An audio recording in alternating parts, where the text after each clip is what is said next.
It's lunchtime, we need to do a fix. Remember, subscribe to the channel if you want to get involved in the lunchtime fixes as well. You need to be on my Instagram and DM me. These swings are all coming from Instagram. Remember to hit the like if you like the lessons in the lunchtime fix. Right, today's swings, we're going to look at his hips and we're going to look at his follow through. Lots of decent movements in here. He hits a pretty decent shot. Looks like it's going to leak a little bit to the right if it goes wrong. So backswing, we see a little bit too much sink into this right hip. Almost as if his hips want to just move away. So a little bit to his right, swaying as he moves into the outside of this right foot as well.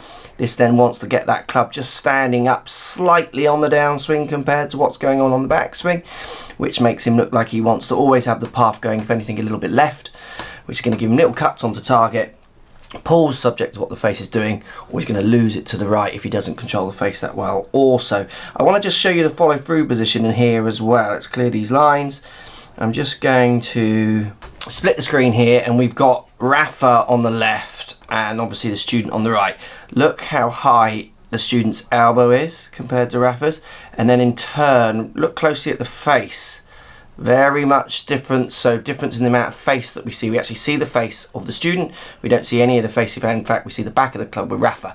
Now you could argue camera angles are slightly different. They're very slightly different. If in anything, if we move the student's camera angle into the same angle as Rafa's, we would see more of the face on his follow through. So he's got this stand up to the club, hold off follow through because he's trying to move everything left to right into target, and that's also coming from the fact that he doesn't want to move his hips quite so well. We're going to look at hip turn and a little bit of what I would say spearing follow through. You used to do this a lot with students, like you're going to spear something on your follow through. Can really help how the club works. Let's start with the spearing follow through. So I'm going to start the other way round and you'll see why as we go on. So I want to get rid of this hold off elbow up follow through, more to an elbow down club coming over follow through. So you'll see there what happens. My elbow comes up, very easy for me to keep the face pointing up to the sky, where if I let the elbow come down, club go up. Look at that massive difference in the rotation that you're putting into the whole club, and then in turn where the face points. Simple idea on the way through. I want you to really feel like as you go through, you get the butt end of the club spearing out towards your target, like you're going to spear a wild boar, or just like a target, but less aggressive maybe. Your follow through is more here. I want you there because I want this massive change in rotation that you're using as you come through the ball. Often getting people to think about their finish position to get into that position. It's not as if they do all their movements then do it at the end, because it's all moving too quickly. The prep to get into that speared, that changed follow through position starts happening on the way back for some people, and definitely on the way down. Changes the whole shape and idea of their face control. Now if we got a path that looks like he wants to stand the club up, push the hands out, swing it slightly left, you start trying to spear your follow through as well, you're going to get some pull draws going on.